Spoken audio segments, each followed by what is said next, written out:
इस्लामाबाद के drawing rooms में तो आज भूचाल आ गया। इंडिया से तो हमारा मुकाबला करें ना आप। अच्छा। इंडियन फिल्म इंडस्ट्री का वो प्रॉपर इंडस्ट्री है और बहुत बड़ी इंडस्ट्री है। अच्छा 1800 फिल्म तकरीबन मेरे ख्याल में बनती है साल की। तो उससे तो हमारे मासूम लोग हैं, उनको मालूम नहीं कि इंडियन फिल्म इंडस्ट्री के पास कितना सरमाया है और क्या। उनकी कम से कम बजट की फिल्म जो है वो 100 करोड़ की, हिंदुस्तानी 100 करोड़ की होती है और जो हमारा 200 बनता है। हम 2 करोड़ की फिल्म बनाए ना तो उसके भी पैसे पूरे। लोग अपनी फिल्म इंडस्ट्री से पैसे बनाते भी हैं और उस फिल्म इंडस्ट्री में पैसे लगाते भी हैं। It's one of the biggest businesses in the world. They are the largest industry open to a world audience. Like वो अब ये नहीं है कि सिर्फ अगर इंडिया के सिनेमाज में लग रही है, इंटरनेशनली कहीं पे चीज लग रही है तो people have to go and pay the ticket and go watch the movie. Cinema बहुत सारे लोगों के लिए दुनिया भर में only films is the window where they can see how a nation is और हाउ अ कंट्री इज और हाउ द पीपल आर। वो ये सब कुछ कह रहे हैं कि निजाम कोलैप्स कर गया। Very important discussion. Martial law लग जाएगा, मार्शल लॉ लगा दिया जाएगा। मोहसिन नकवी साहब ने ऐलान किया कि पाकिस्तान का सिस्टम खत्म हो गया। तो ये जो बड़ा स्ट्रॉन्ग सॉफ्ट पावर कहेंगे इसको, लेकिन it should not be under estimated. It's a very very responsible platform जहाँ पे बहुत चीजों को टैक्टफुली देखा जाता है और किया जाता है। रिस्टिक होकर भी हमें सोचना है मैविश, बिकॉज एक तो वो मार्केट बहुत बड़ी है, फिर उधर पैसा बहुत ज्यादा इन्वॉल्व है, फिर वहां जो सोसाइटी है वहां सोशल एक्सेप्टेबिलिटी है। उन्होंने अपने सिनेमा को नर्चर किया, एक दरख्त की तरह एक छोटे से बूटे से लगा के एक तनावट दरख्त बनाया है। हम तो बीच में कई दहाइयों तक एक हमें समझ ही नहीं आ रही थी कि जी सिनेमा जो है वो हमने उसको किधर लेकर जाना है। तो अब हमें नजर आ रहा है कि जी वो जो पॉलिसियां थी अब वो हमारे सामने आ गई। टॉलरेंट हैं कि बहुत फन लविंग है, ओपन है, एक्सेप्टेबल है, वेलकमिंग है, वार्म है, यू नो वी सेलिब्रेट। उन्होंने अपने आप को ऐसा रखा है which is more adaptable to the west. ये पाकिस्तान कोलैप्स होने जा रहा है। तालियां जी। एंटरटेनमेंट सिर्फ यूट्यूब पर।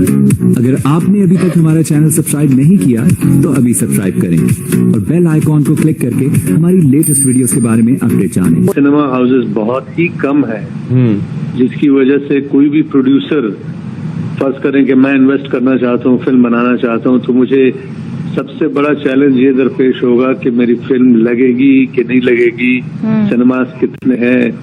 150 सिनेमा हाउसेस में आप दुनिया की बेहतरीन फिल्म भी लगाएं तो क्या आमदन होगी, क्या रेवेन्यू होगा, कुछ भी नहीं होगा। जब तक सिनेमास की तादाद बहुत ज्यादा नहीं बढ़ेगी, फिल्म की तहरीक जो है वो नहीं कामयाब हो सकती। स्टैंडर्ड तो मेरा ख्याल है कि पुराने वक्त की फिल्मों के निस्बत हमारी नई फिल्में जो है वो ज्यादा टेक्निकली भी बेहतर हैं और मौज़ूआत के एतबार से भी बेहतर हैं और एक्टर्स भी बुरे नहीं है। अच्छी खासी फिल्में बन रही है। अब हाल ही में जो बहुत बड़ी फिल्म बनी थी ये मौला जट चली, लेकिन यहाँ पाकिस्तान में वो कैसे अपने जो इन्वेस्टेड अमाउंट थी वो कैसे निकालते, मुमकिन ही नहीं था। तो जरूरत इस बात की है कि जो भी गवर्नमेंट्स आए वो अपनी तरजीह रखे कि सिनेमास की तादाद जो है वो पाकिस्तान में कम से कम 4000 होने चाहिए। इस वक्त आबादी के एतबार से हमारी आबादी 24.5 करोड़ है। बिल्कुल 24.5 करोड़ लोगों के लिए 150 सिनेमाज मजाक। लेकिन ये 1500 से 150 हुए कैसे? ये बड़ा सवाल है। 150 की भी वजूहत बड़ी है, इसलिए कि सिनेमा को, फिल्म इंडस्ट्री को कभी स्टेट ने सपोर्ट नहीं किया। अच्छा।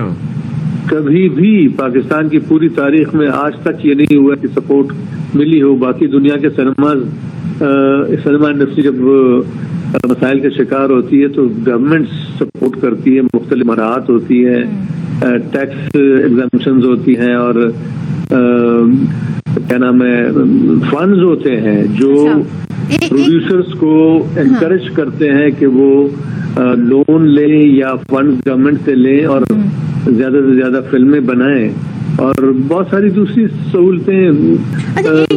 हमारे यहाँ ये भी होता था जवाहर शाह साहब, फिल्म्स लगा करती थी, ना सिर्फ पाकिस्तानी, हॉलीवुड बॉलीवुड की फिल्में भी लगा करती थी। आपके ख्याल में ये लोगों के लिए एक अट्रैक्शन था कि वो सिनेमा जाएं और एंटरटेन हो, उनके पास मल्टीपल चॉइस हुआ करती थी, या वो फिल्में ना लगने से आपको लगता है अब सारे लोग नहीं उस तरह रुख करते? क्या ये भी एक वजह है?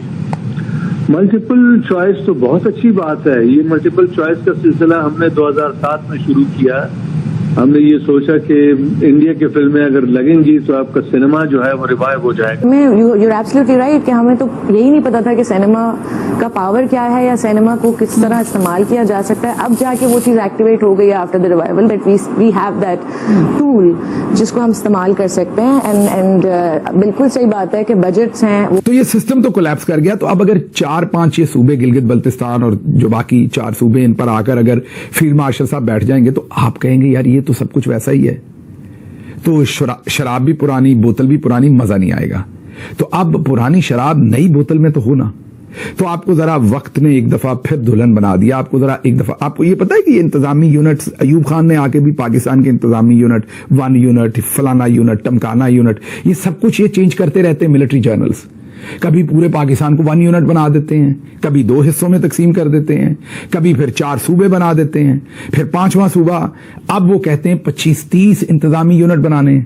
अब सोचें जब 25-30 यूनिट बनेंगे तो मौजूदा हैयत रह ही नहीं जाएगी। मौजूदा ना कोई चीफ मिनिस्टर होगा इस तरीके से पंजाब का, ना तो बहुत ही एक डिफरेंट किस्म का। तो पहले 2-3 साल तो आपको उसे समझने में लग जाएंगे, एहतजाज आपने क्या करना है, और उसके बाद उतनी देर में जनरल साहब का काम पूरा हो जाता है। या वो तिब्बी मौत मर जाते हैं, या किसी तैयारे का हादसा हो जाते हैं, या कोई और उन्हें मसला बन जाता है, और वो अपना जो कुट कट के आपको अपना काम पूरा करके आपकी चूड़ें ठोक के पूरी तरह से, मतलब आपकी तबाही फेर गए। मुशर्रफ साहब मर गए लेकिन हमारी तो तबाही निकाल गए।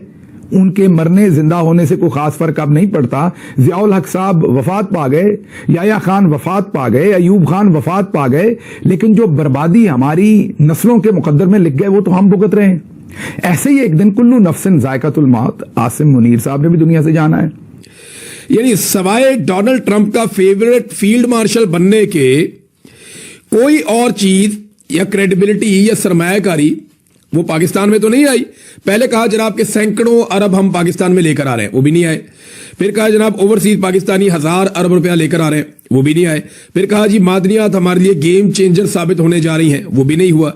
फिर कहा जी हमारे तेल और गैस के नए ज़खायर निकल आए, वो भी नहीं मिले। फिर कहा जी असलहे और जहाजों के सौदे हो रहे हैं, पूरी दुनिया से ऑर्डर आ रहे हैं, लाइनें बंद गई हैं, पता चला वो भी नहीं हुआ। फिर कहा जी क्रिप्टो से हम बहुत सारा पैसा बना के पाकिस्तान की किस्मत बदल देंगे, फिर वो भी नहीं हुआ। फिर अमरीकी सरमायाकार आ गए, उसके बाद जनाब अरबी सरमायाकार पहुंच गए। फिर उसके बाद कहा जी ये ब्रेन गेन हो रहा है, जो पाकिस्तानी पाकिस्तान छोड़ छोड़ के भाग रहे थे, हम ये कह रहे थे ये ब्रेन ड्रेन हो रहा है, डॉक्टर जा रहे हैं, इंजीनियर्स जा रहे हैं, अकाउंटेंट्स जा रहे हैं, पढ़े लिखे लोग पाकिस्तान से जो माहिरीन है मुख्तलिफ शोबों के, वो पाकिस्तान को छोड़ छोड़ कर जा रहे हैं, ये आप क्या कर रहे हैं? तो हमें कहा गया ये ब्रेन ड्रेन नहीं है, ये ब्रेन गेन है, ये भी कहा गया। फिर जनाब कहा गया दिफाई मुआहदे हो रहे हैं, इससे मुल्क की किस्मत बदल जाएगी।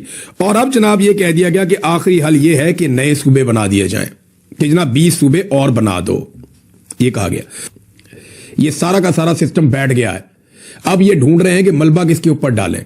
ये खुद मलबा उठा नहीं सकते, किसी और पे डाल नहीं सकते, बचने की उम्मीद बहुत कम है। डोनाल्ड ट्रंप भी इनको नहीं बचा सकता, कोई इतना पैसा तो लाके वो पाकिस्तान को नहीं दे देगा कि आप निकल जाएं। अरबों डॉलर हमने दुनिया के देने हैं। सिर्फ इस साल जो हमने कर्जा वापस करना है वो 21 अरब डॉलर है। 21 अरब डॉलर, एक अरब डॉलर के लिए हम तरसते हैं। एक अरब डॉलर के लिए हम कितने पापड़ बेलते हैं वो आप सब जानते हैं। इन्हीं ताजरों के सामने SIFC के बलबूते पे बड़े बड़े दावे आसिम मुनीर साहब ने किए थे, कोई भी पूरे नहीं हुए। और एक और मैं बड़ी अजीब चीज देख रहा था, जब भी मोहसिन नकवी साहब किसी नाकामी का तस्करा करते थे कि निजाम कोलैप्स हो गया, ताजिर तालियां बजाना शुरू हो जाते थे। ये तो हमारी अकल है, ये तो हमारी सूरत हाल है कि मोहसिन नकवी ने जितने कड़वे सच बोले जिससे हर पाकिस्तानी को दुख होना चाहिए, हर उस बात के ऊपर ताजिर तालियां बजाते थे कि पाकिस्तान कोलैप्स होने जा रहा है, तालियां जी। तो आपको ये वीडियो कैसा लगा कमेंट बॉक्स में जरूर लिखिए। इस वीडियो को लाइक कीजिए, शेयर कीजिए, सब्सक्राइब करना ना भूलिए आपके चैनल EFC और जेड को। तो मिलते हैं अगली वीडियो में। जय हिंद।